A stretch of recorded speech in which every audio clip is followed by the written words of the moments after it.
Welcome to the Infowars Nightly News. It's August 30th, 2013. I'm Gigi Ernetta, and this is what tops the news. Tonight, Syrians claim they know who is really behind the chemical attacks. Then, an Iranian commander says a strike on Syria would lead to the imminent destruction of Israel. And France says it stands with the U.S. in punishing Syria. That's next on the Infowars Nightly News.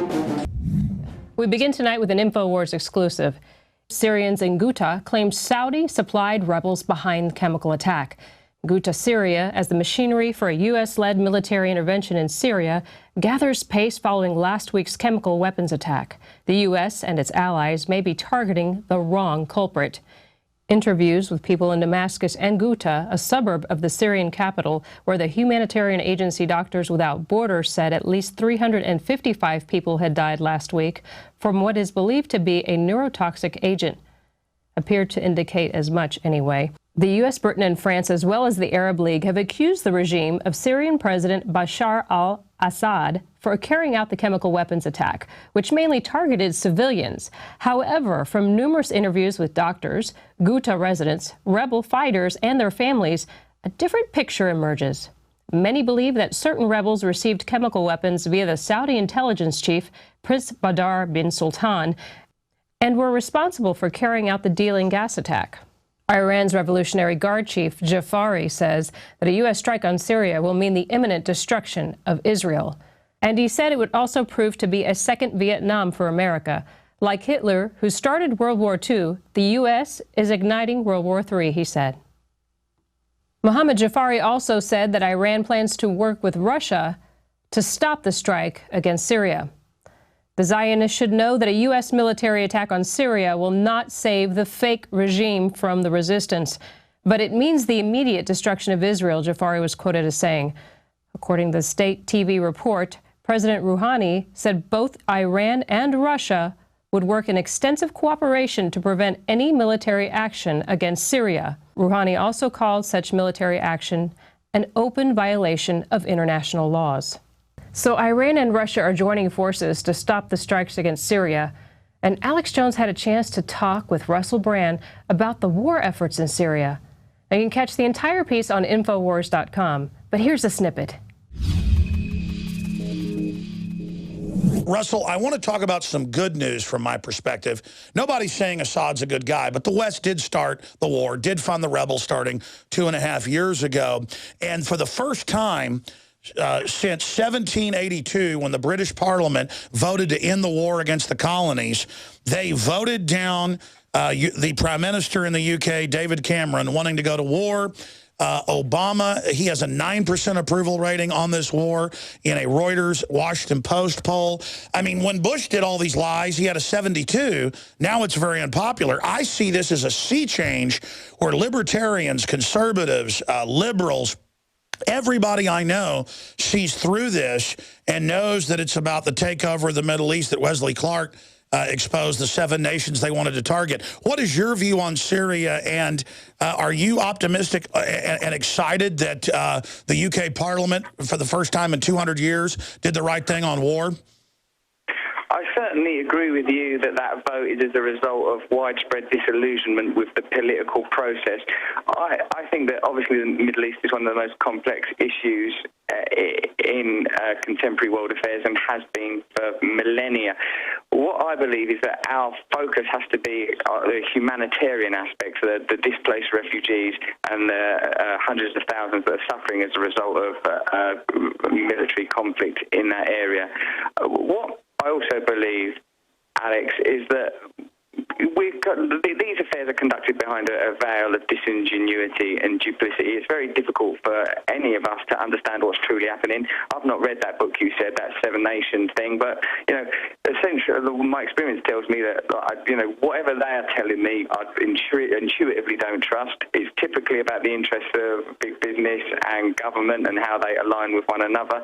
So that's what I'm going to assume until I hear otherwise.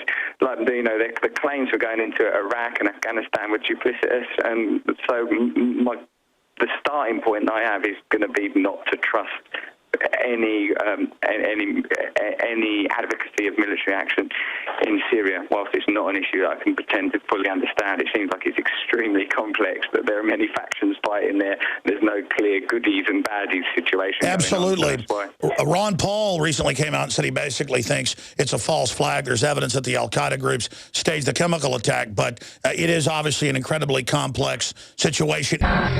I went through the Pentagon 10 days after 9/11, and an officer from the Joint Staff called me into his office and said, I want you to know, he said, sir, we're going to attack Iraq. And I said, why? He said, we don't know. And then I came back to the Pentagon about 6 weeks later. I saw the same officer. I said, why haven't we attacked Iraq? We still going to attack Iraq? He said, oh, sir, he says, it's worse than that. He said, I just got this memo from the Secretary of Defense's office that says we're going to attack and destroy the governments in 7 countries in 5 years. We're going to start with Iraq, and then we're going to move to Syria, Lebanon, Libya, Somalia, Sudan, and Iran. Protesters in Times Square think the U.S. should butt out of Syria. Now, much unlike our president, who wants to go into Syria, people are marching near the U.S. Armed Forces Recruiting Center, demonstrating, and some are carrying Syrian flags and chanting, "Hands off Syria."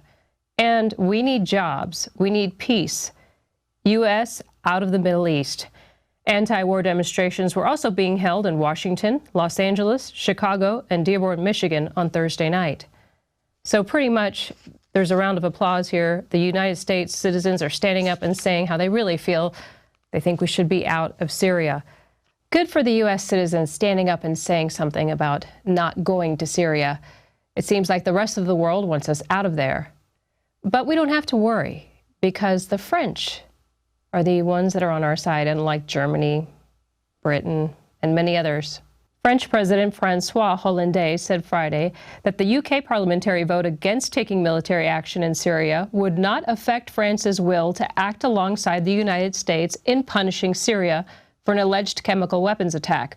Hollande told French daily Le Monde in an interview that he supported taking firm punitive action over an attack he said had caused irreparable harm to the Syrian people, and said he would work closely with France's allies to punish the Bashar al-Assad regime.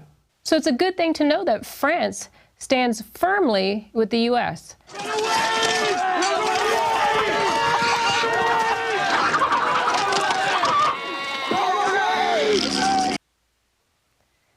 Confidence, yes. And Rand Paul has a few things to say to President Obama. He says that he should probably read the Constitution to avoid allying with Al-Qaeda. Senator Rand Paul stated today that the U.S. government should obey the Constitution to the letter, and that only Congress, not the president, can declare war on Syria, which he does not believe is an immediate threat to U.S. national security. If the president is contemplating war or contemplating offensive action against Syria, there should be a joint session of Congress, and he should try and convince us for the need for it. The president does not have the power under the Constitution to unilaterally authorize a military attack in a situation that does not involve stopping an actual or imminent threat to the nation, Obama said. Yes, he should read the Constitution, including the part about the Second Amendment. Right now, there's gun confiscation happening across the United States, and it's citizens and our soldiers. Yes, the Veterans Administration admitted recently, a psychiatric doctor within the administration admitted that they are taking weapons away from our veterans simply from a doctor's appointment. If you read gun magazines in Ulster County, New York, you could be a threat to society. In a series of events which amplify the fallacy of see something, say something, Demir Jurik's visit to the hospital destroyed his life. Jurik says he was given a gun magazine to read while at the hospital. The magazine had a property of the hospital sticker on it, and a physician saw this and immediately considered him a threat, which subsequently cost him his daughter, reputation, employment, and his own safety. Remember, earlier this year, Cuomo demanded psychiatrists turn over all records to the state, giving bureaucrats the power to divide families, grow CPS by declaring parents mentally incompetent, and intentionally disregarding patient privacy laws. Since Jurik's nightmare began several years ago, the New York Supreme Court had ruled that the physician in the case had no evidence and had breached confidentiality And although the state of New York Children and Family Services has cleared Jurek as of 2012, the Ulster County Family Court has thus far refused to reverse the order, which would clear Jurek's name and allow him to see his daughter, and instead has issued him a warrant for his arrest for unpaid child support. Jurek shares with Infowars that since the legal battle began, he's been drained of everything, and he stated he can't believe that this can happen in America. So be prepared if you read gun magazines in New York. Big Brother is watching. And if you're a veteran, the VA doctors are out to take away your guns, and it's already started. What happens when a veteran first comes in, when they first come into the system, they'll sit with me for an hour. Usually when the patient's stable, we see him every 3 months. Now what we're doing is we'll say, I see on this progress note that you own firearms. Is that correct? And the patient will say yes. I will say to them, I have to ask you to surrender those firearms. The patient always says no. They're like, no way. There's a little button there called panic buttons that are under every desk. With that button, VA police come. They already know now exactly what's going to happen, and we'll say, okay, you're going to surrender your firearms, or we're going to involuntarily hospitalize you. By the time the VA police get there, I'll explain, hey, listen, you're going to be hospitalized. You're not going to be going to work today or tomorrow or the day after that. The way the VA works is we get a base salary, and then we get bonuses. For example, $3,000 per veteran. If I get 5 veterans to surrender their guns voluntarily or involuntarily, that's $15,000. The psychiatrist and the mentality of a lot of the physicians is these people don't deserve to have weapons. These people are dangerous. These people are the word now is white separatists. And if you don't agree with the Obama administration or you're a patriot, have a Gadsden flag, listen to, quote, conspiracy theorists like Alex Jones, the physician could categorize you as hostile. Missing a psychiatric appointment can land a veteran a visit from the VA police and local police. They call it a wellness check, complete with an interrogation regarding his missed doctor's appointment. A determination of incompetency will prohibit you from purchasing, possessing, receiving, or transporting a firearm or ammunition. Gun confiscation is happening already nationally through the VA. And it's also happening nationally to the citizens. It started in California earlier this year. I got 2 M16 machine gun rifles within 5 inches from my face on both sides. One cop came up with his gun in my face, and the other one proceeded to put my hands behind my back for the sole purpose of owning and possessing assault rifles. Be prepared for a national gun confiscation through the Affordable Health Care Act, also known as Obamacare. I'm Gigi Ernetta with this Infowars Nightly News Alert. And Obama and Biden seek to have more gun control because we don't have enough. So Vice President Biden seeks action on guns, striving to take action where Congress would not. The Obama administration announced the new steps Thursday on gun control. One new policy will end a government practice that lets military weapons sold or donated by the U.S. to allies be reimported into the U.S. by private entities. Joined by Attorney General Eric Holder, Biden formally unveiled the new measures Thursday while swearing in Todd Jones, whose confirmation to the head of BATF after 6 years of political wrangling to fill that position. The Daily Caller reports that what this executive order does is it kills a 110-year-old civilian marksmanship program. That's really what this executive order does. And for today's quote of the day, who controls the issuance of money controls the government.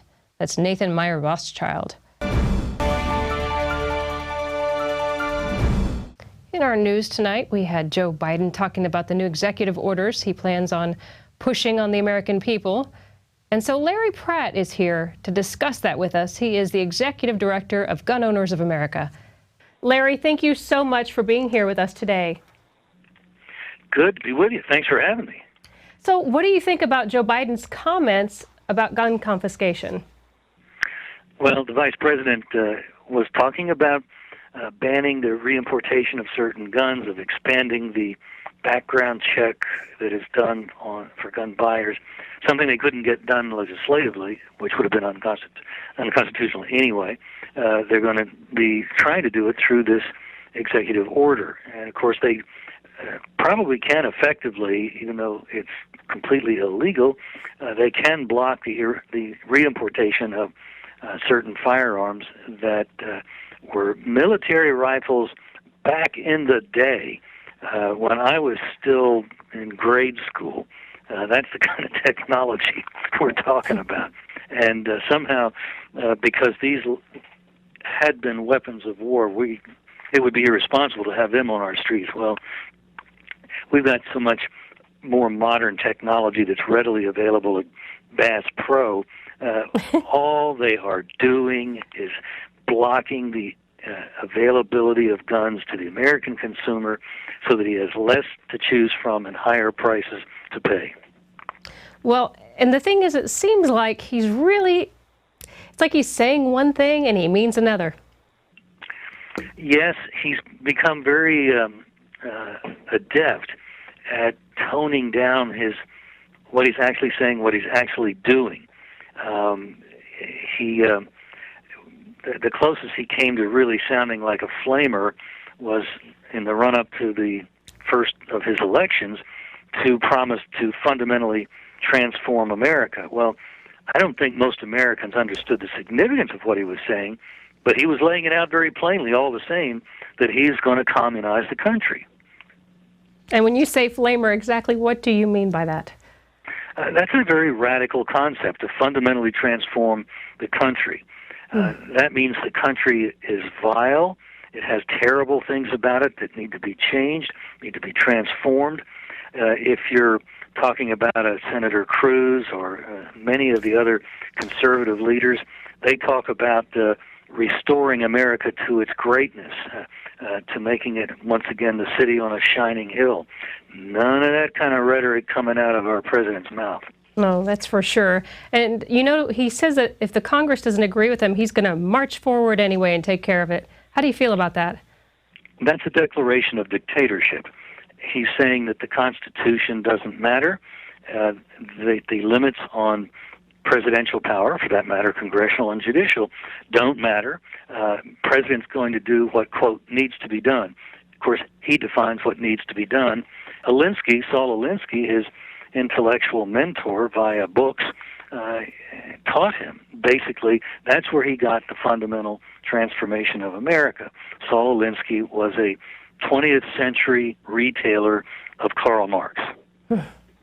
And when he says he's going to fundamentally change America, the thing is he really meant it. I know Obama really meant it. And people are going, well, he's not doing what he said he was going to do. But the thing is, if you take it for face value, he's doing it. When he said that he was going to fundamentally transform, look at what he has done. He's taken over most of the financial industry and certainly student loans. That's all in government hands or in government control. Not that the banking industry wasn't for some time substantially influenced by the Fed, but be that as it may, he has taken it even further. Obamacare is clearly a socialization of the American health care system, and that is, by many accounts on both left and right, that is such a key part of our daily life and the freedoms that we enjoy, that if those are placed in the government's hands, we're really no longer a free people. And the president understands this. For those who think the president's a bumbling dolt and he's got a rotten economy, which he does, and that his regulations are strangling business, he understands all that. Oh, sure, he that's knows. His goal, of course. The communist understands that you have to destroy the existing system before you can rebuild paradise on the rubble that they have created in their revolution. And ever since Lenin in the last century, that's been their conceit, that somehow they will be able to destroy everything and build paradise, utopia, on top of the ruins. And you brought up something very important, Obamacare. That program in itself just takes all privacy away from the American citizens. And the way they've broken down, well, the way they can get into your business, but basically they can tell you whether you can have a gun or not, they say, because of your mental health. And it seems like they're starting with our veterans right now and just attacking them. You're going right to the point that gun owners of America saw and why we got into the fight against Obamacare. Unhappily, we're the only Second Amendment organization that has done so, but for the very reason you just pointed to, we understood this as a supremely important, significant attack against the right to keep and bear arms. Our privacy as Americans is to be violated by Obamacare, or if you'll permit me, I'd rather we called it zero care, because that's what it will actually offer in reality. You'll be entitled to everything and you'll get nothing, or you'll get it long after you're dead, or whatever the case might be. So our records in every area of life are going to be open to the government snoops electronically with their computers, pawing through databases. So they're going to have our medical records. And if they see that some veteran had a PTSD diagnosis 35, 40 years ago, maybe coming out of Vietnam, something like that, forget the fact that he went on to have a family, start and run a business, no criminal history whatsoever, no points on his driving record. In other words, a choir boy. They are already coming and taking the guns of people just like I've described. And it's only going to get worse once they get Obamacare, zero care, into operation. Then it's going to be Katie bar the door against gun owners. And the gun confiscation will be done, quote, in the name of your health. It's all for our own good. Right. Yeah. So now the VA has already started this process. They have psychiatrists inside. Under Bush, I might add. Under Bush, yeah. But they're doing it now with a kickback. I'm not sure if you heard about that, but they're getting $3,000 a head per veteran that turns in their firearms, and they're pretty much not letting them leave the hospital. If they go in for an exam and they find out they have firearms, which is now a routine thing, they tell them that they're going to have to give up their firearm, and if they don't, they hospitalize them in the psychiatric unit. And once they've been hospitalized, then they've got the medical predicate under the law to take away the guns. Exactly. And they've recently lowered... This is what we saw in Nazi Germany and in Soviet Russia. We saw the use of medicine not to heal, but as a political instrument. And when they do things like you just described in those veterans' hospitals, that is a return to Nazi Germany and Soviet Russia. That is just absolutely... we've got to make a stink about that. We've got to get members of Congress to defund the VA if they're going to act like that. None of these funds may be used to incarcerate, to forcibly, what's the right word, make a patient of a veteran, and describe the situation that we're interested in defunding. And if we take away the money, I guarantee you they won't do it, because none of these people are volunteers. They're all very well paid. And what do you think it's going to take for the American people to step up and say something? I wish I could answer that.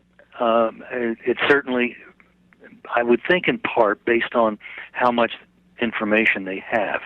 If they knew what the listeners of your show and your network knew, if they were getting the emails from Gun Owners of America, which, by the way, people can get for free at gunowners.org, then I think there would be already enormously greater pressure being applied to politicians from the grassroots. Right now, there's a real stirring among people to get rid of Obamacare. And when the Republicans talk about how that would be politically dangerous for them, I'll tell you what, I think they might have been hearing during the break, during the August recess. If you don't defund Obamacare, then I'm coming for your job, because you will have become my enemy. You will have said that you can take away my freedom, and I'm having none of it. So you better go back there to Washington and tell that spineless John Boehner, the Speaker of the House, and his colleague Mitch McConnell, like unto him, that there's a revolt brewing. And if you don't get rid of zero care, we're coming for you in the next primaries. And we don't care if a Democrat gets elected as a result, because you guys will have done the Democrats' work. You will have owned zero care. So we're coming for you just to start the house cleaning with you. And what do you think about the program that's inside of Obamacare for the civilian army? Do you think that's going to change before it gets completely funded? Well, I think it's already in place. I think Janet Reno, with her 100,000 armed agents, has already organized and is operating the civilian armed force that would be comparable in force to the military. They are well on their way to having a military that's not got the tradition of America's officers, who by and large are men who respect the Constitution, and from those that I know, many of them would not just follow blindly any dumb order.